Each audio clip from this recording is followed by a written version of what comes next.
I have 5 little rules that you can follow as you find your spark and bring your spark to life. The first is to go after the things that you want. Let me tell you a story. So a friend of mine and I, we went for a run in Central Park. The Roadrunners organization, on the weekends, they host races. And it's very common at the end of the race, they'll have a sponsor who will give away something, apples or bagels or something. And on this particular day, when we got to the end of the run, there were some free bagels. And they had picnic tables set up, and on one side was a group of volunteers. On the table were boxes of bagels, and on the other side was a long line of runners waiting to get their free bagel. So I said to my friend, let's get a bagel. And he looked at me and said, the line's too long. And I said, free bagel. And he said, I don't want to wait in line. And I was like, free bagel. And he says, it's too long. And that's when I realized that there's 2 ways to see the world. Some people see the thing that they want, and some people see the thing that prevents them from getting the thing that they want. I could only see the bagels. He could only see the line. And so I walked up to the line. I leaned in between 2 people, put my hand in the box, and pulled out 2 bagels. And no one got mad at me. Because the rule is, you can go after whatever you want. You just cannot deny anyone else to go after whatever they want.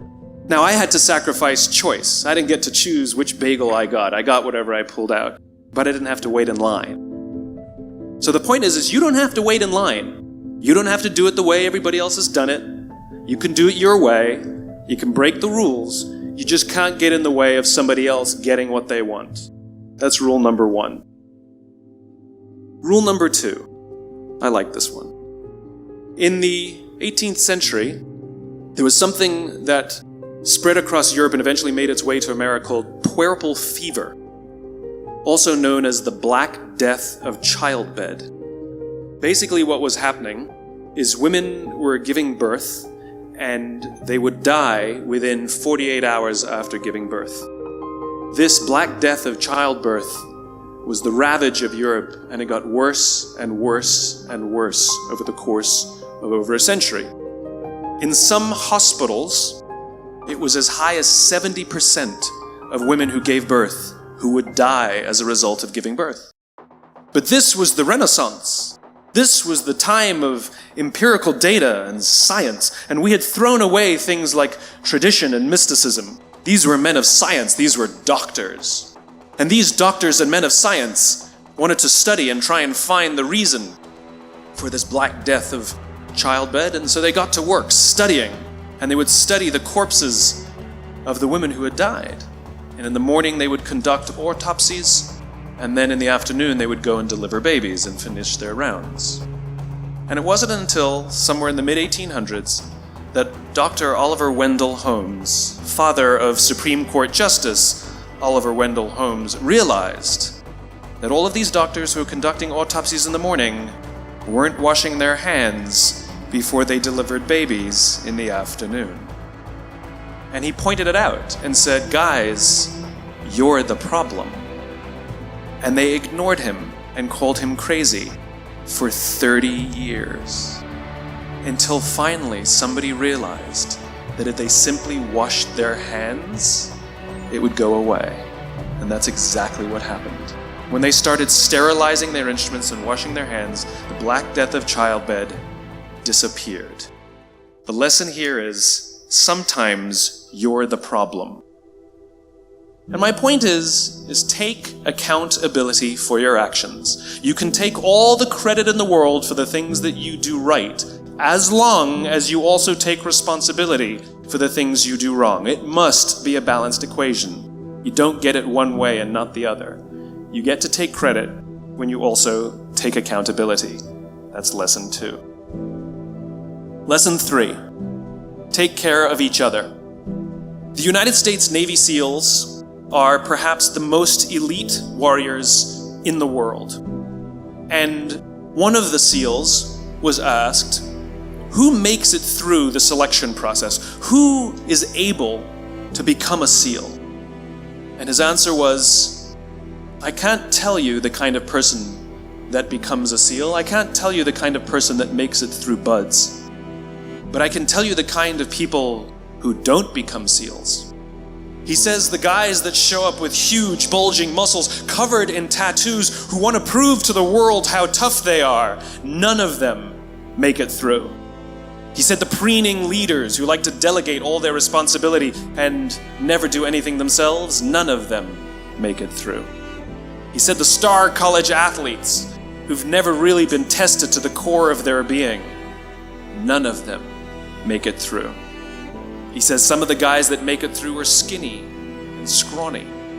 He said some of the guys that make it through, you will see them shivering out of fear.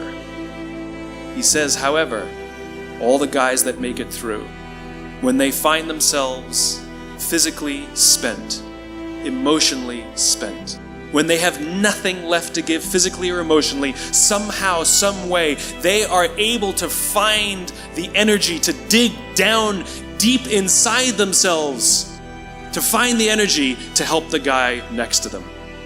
They become seals, he said. You want to be an elite warrior, it's not about how tough you are, it's not about how smart you are, it's not about how fast you are. If you want to be an elite warrior, you better get really, really good at helping the person to the left of you and helping the person to the right of you. Because that's how people advance in the world. The world is too dangerous and the world is too difficult for you to think that you can do these things alone. If you find your spark, I commend you. Now, who are you going to ask for help, and when are you going to accept help when it's offered? Learn that skill. Learn by practicing helping each other. It'll be the single most valuable thing you ever learn in your entire life. To accept help when it's offered and to ask for it when you know that you can't do it. The amazing thing is when you learn to ask for help, you'll discover that there are people all around you who've always wanted to help you. They just didn't think you needed it because you kept pretending that you had everything under control. And the minute you say, I don't know what I'm doing, I'm stuck, I'm scared, I don't think I can do this, you will find that lots of people who love you will rush in and take care of you. But that'll only happen if you learn to take care of them first. Lesson 4. Nelson Mandela is a particularly special case study in the leadership world because he is universally regarded as a great leader. You can take other personalities, and depending on the nation you go to, we have different opinions about other personalities. But Nelson Mandela, across the world, is universally regarded as a great leader. He was actually the son of a tribal chief. And he was asked one day, how did you learn to be a great leader? And he responded that he would go with his father to tribal meetings. And he remembers two things when his father would meet with other elders. One, they would always sit in a circle. And two, his father was always the last to speak. You will be told your whole life that you need to learn to listen. I would say that you need to learn to be the last to speak. I see it in boardrooms every day of the week. Even people who consider themselves good leaders, who may actually be decent leaders, will walk into a room and say, here's the problem, here's what I think, but I'm interested in your opinion, let's go around the room. It's too late. The skill to hold your opinions to yourself until everyone has spoken does two things. One, it gives everybody else the feeling that they have been heard. It gives everyone else the ability to feel that they have contributed. And two, you get the benefit of hearing what everybody else has to think before you render your opinion. The skill is really to keep your opinions to yourself. If you agree with somebody, don't nod yes. If you disagree with somebody, don't nod no. Simply sit there, take it all in, and the only thing you're allowed to do is ask questions so that you can understand what they mean and why they have the opinion that they have. You must understand from where they are speaking, why they have the opinion they have, not just what they are saying. And at the end, you will get your turn. It sounds easy, it's not. Practice being the last to speak. That's what Nelson Mandela did. Number 5, my favorite one of all. True story. There was a former Undersecretary of Defense who was invited to give a speech at a large conference, about 1,000 people. And he was standing on the stage, with his cup of coffee and his styrofoam cup, giving his prepared remarks with his PowerPoint behind him. And he took a sip of his coffee and he smiled and he looked down at the coffee. And then he went off script. And he said, last year I spoke at this exact same conference. Last year I was still the undersecretary. And when I spoke here last year, they flew me here business class. And when I arrived at the airport, there was somebody waiting for me to take me to my hotel. And they took me to my hotel and they had already checked me in and they just took me up to my room. And the next morning I came downstairs and there was someone waiting in the lobby to greet me and they drove me to this here same venue. They took me through the back entrance and took me into the green room and handed me a cup of coffee in a beautiful ceramic cup. He says, I'm no longer the undersecretary. I flew here coach. I took a taxi to my hotel and I checked myself in. When I came down the lobby this morning, I took another taxi to this venue.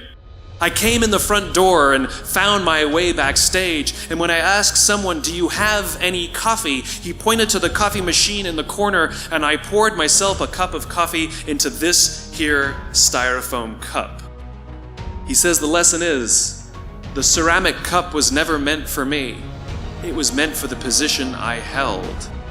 I deserve a styrofoam cup. Remember this. As you gain fame, as you gain fortune, as you gain position and seniority, people will treat you better. They will hold doors open for you. They will get you a cup of tea and coffee without you even asking. They will call you sir and ma'am, and they will give you stuff. None of that stuff is meant for you. That stuff is meant for the position you hold. It is meant for the level that you have achieved of leader or success or whatever you want to call it. But you will always deserve a styrofoam cup. Remember that.